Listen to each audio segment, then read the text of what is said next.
Okay, to begin with, we're going to look at diagnosing plant problems. This is one way you can set yourself apart from other landscape companies, is if you know how to recognize problems before they become very serious. And, it may just take 5 minutes to walk the property to see if there's anything showing that wasn't there last week.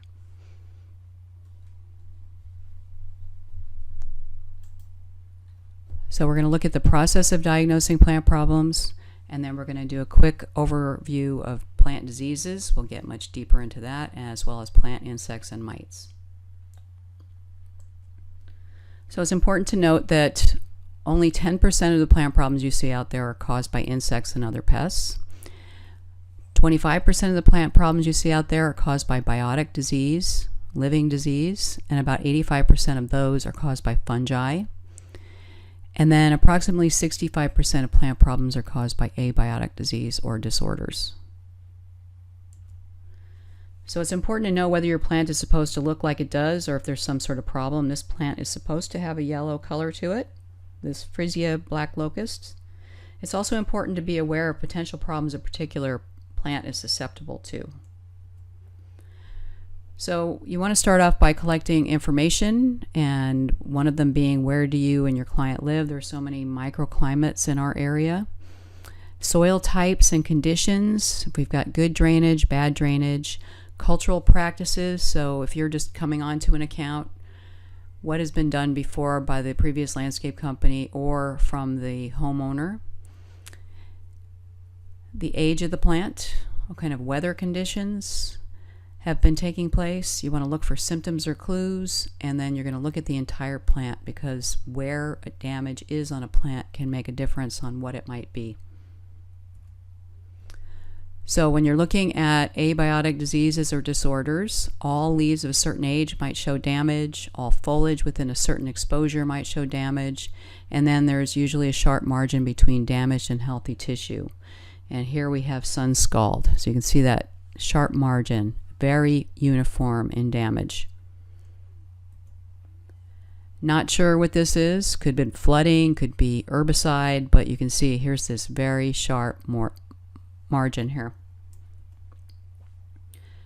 For biotic disorders or diseases, they're going to be randomly distributed throughout the plant. Individual plants or a specific family or genera of plants might have this problem. And in this case, we've got rose mosaic virus, which affects the rose family. You want to know your plants, and so those of you who took broadleaf evergreens from me, you know how much I love this plant, and very susceptible to this rust disease. And if you want to be dealing with the rust disease, go ahead and plant this plant, because it will happen. You can see the new growth looks great, but rest assured, by the end of the year or the season, you will have rust on all the foliage here. This used to be my backyard. From a distance, it looks quite beautiful and lush, but if you got close up to these plants, you'd see all the rhododendrons have powdery mildew, and there is a very big aphid infestation here. So you look for patterns, and this is a biotic disorder or disease that's going to be random in pattern, and again on specific family or genera of plants. So most of this rhododendron looks healthy, but you can see one section is got curled leaves and drooping. Here's another view from the side here. It could very well be Phytophthora, which is a root rot. So to confirm, you want to send that into a lab to determine what you need to do here. So again, as I said, all leaves of a certain age might show damage, all foliage within a certain exposure might show damage. You're going to see a sharp margin between damaged and healthy tissue, and here we have drought stress on roses.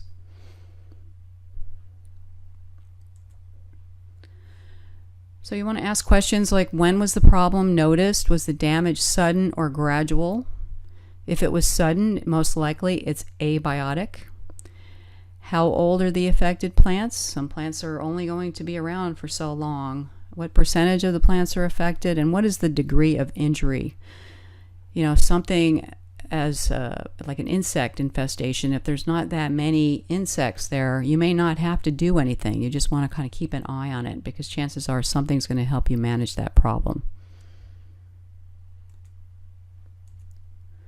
So symptoms are changes in growth or appearance of a plant in response to a damaging factor. Here we have rhododendron lacebug damage, and that's going to be on the older foliage. The newer foliage looks good, but you're going to want to monitor that to see if you're going to see that coming on, usually happening in the hotter times of the summer. So a sign is evidence of a damaging factor, and here we have maple aphids, and they are actually the sign. Another sign would be honeydew, which is a sticky substance that is exuded from the aphids when they suck the plant sap.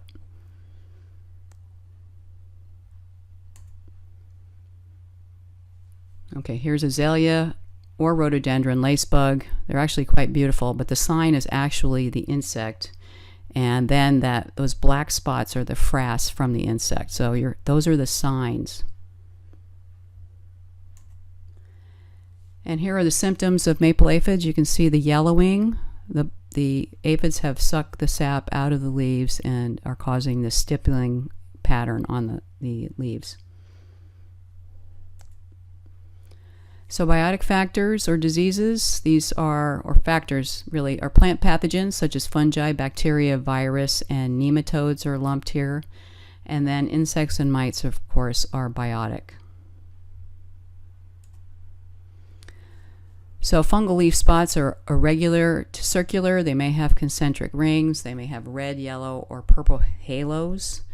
They may have mycelium, spores, or spore structures. And mycelium are the vegetative part of the structure of the fungus. And the spores are the fruiting bodies. And here we have powdery mildew on Euonymus. And so you can see those yellow halos. And then you can see the fruiting bodies. You don't even need a microscope for this. Bacterial leaf spots are going to be angular and water-soaked in appearance. They may have irregular yellow halos. You might see wet or dried slime at the edge of a leaf spot, and they may have a foul odor. So here are some leaf spots on tomatoes. On the left, we've got a bacterial spot, Xanthomonas, and you can see they're very angular. They're not round. They're actually kind of squared off, and you can see a lot of times they kind of hug the veins of the leaf. And then on the right here, we've got a fungal leaf disease here, and you can see that it's got the bullseye effect, concentric rings, and then you can see those little black dots are actually fruiting bodies.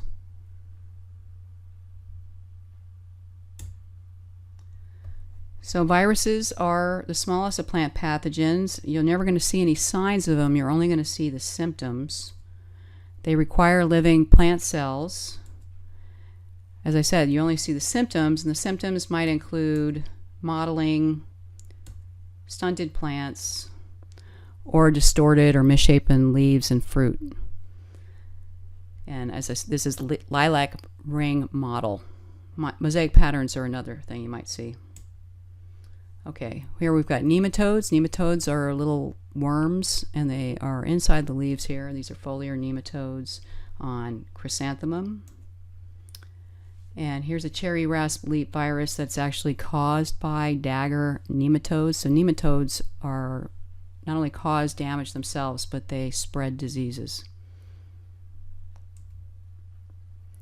So causes of abiotic stress, you're not going to see any signs, only symptoms. It could be light in temperature, moisture, oxygen, soil pH, mechanical injuries such as weather or equipment, chemical injury such as pesticides, fertilizer, and pollution. So here we have herbicide damage on Bradford pear. And on the left, we've got abiotic stress. This is iron deficiency on pin oak. So you can see it's very uniform. We've got green veins and interveinal chlorosis. On the right, this is a fungal disease, oak anthracnose, on a white oak. And here are some more abiotic stresses. So we've got, on the left here, we've got basil that's not getting enough light. On the upper right corner, we've got a bark splitting on an azalea from freeze, and then on the bottom right, you've got a deficiency of nitrogen on cucumbers. Okay, this is a potato, and it's got edema. Edema is a disorder that develops when the roots take up the water faster than it can be used by the plant or transpired through the leaves, so you get these blisters. You see this a lot on geraniums. And I know the history of this plant because this is my plant. This is the lower foliage of a white bird of paradise. It was very pot bound and unable to stay moist enough. So the new foliage is fine, but the lower foliage is showing this marginal burn, and it's really due to inconsistent water. Okay, so here's some harmful chemicals. We've got ozone injury on eastern white pine. Here's 2,4-D on grape, and high soluble salts on pelargonium. Okay, here we've got hail damage on the hosta. We've got weed eater damage on a trunk here, and here's arborvitae with deer feeding damage. How perfect is that? So with abiotic factors, you're not going to see a pathogen. Symptoms are going to be at all about the same development stage. You're going to have sharp borders between healthy and affected tissue, and a uniform distribution of affected organisms. So here we go. How can you tell the difference? Biotic is going to persist. It's not going to go away. You can't prune it out permanently anyway. It's going to change over time, and it's an interaction between the plant and the pathogen. Abiotic is going to be a one-time event. It's not really going to change, and it's caused by weather, mammals, humans, etc. So we're going to talk a little bit about insects and mites. So we're looking at the two main mouth parts for damage are piercing and sucking and chewing. So piercing and sucking mouth parts are found on leafhoppers, lacebugs, scale insects, whiteflies, aphids, mealybugs, psyllids, spider mites, and other mites. This is not an exhaustive list. There's many, many insects with sucking mouth parts. So you probably heard me talking about this last quarter in conifers. Here's hemlock woolly adelgid. They have piercing, sucking mouth parts. We've got aphids on milkweed. Here's a pine needle scale, and then a tarnished plant bug. And when you hear about bugs, bugs are in a particular order of insects, true bugs. They have piercing, sucking mouth parts. Some of them are beneficial, and some of them are pests. So on the left here, we've got aphid damage on a plum, and then on the right, you have leafhopper damage on roses. Thrips have rasping, sucking mouth parts, and don't let this fool you. These insects are incredibly tiny. It's really hard to see them with the naked eye. But on the right, this is the sort of damage they do. They pierce the foliage and then they rasp it off, so it's sort of gets a silvery appearance to it. Chewing insects, there's a lot of those too. Here we've got cutworm. We have larger elm leaf beetle, and so the thing with beetles is both the adults and the larvae have chewing mouth parts, so they may actually be damaging different parts of the trees in their life cycle, but they are both having chewing mouth parts. And then on the right here, we've got madrone leaf miner, and you may have seen this out there. It's a moth, but there's a caterpillar inside the leaf that will actually cause these tunnels. And here's root weevil damage you've probably seen on many rhododendrons around here. So the adult beetle or weevil, which is a beetle, causes this damage, and then the larvae live in the root zone over the winter. So you might want to, especially if you're thinking about using pesticides, you might want to check this out before you go ahead and do control. You want to use research-based information.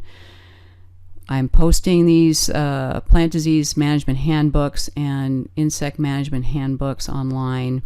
You want to look at WSU HortSense, and you could send things to the WSU Plant Clinic. There's a lot of resources that I am going to share with you.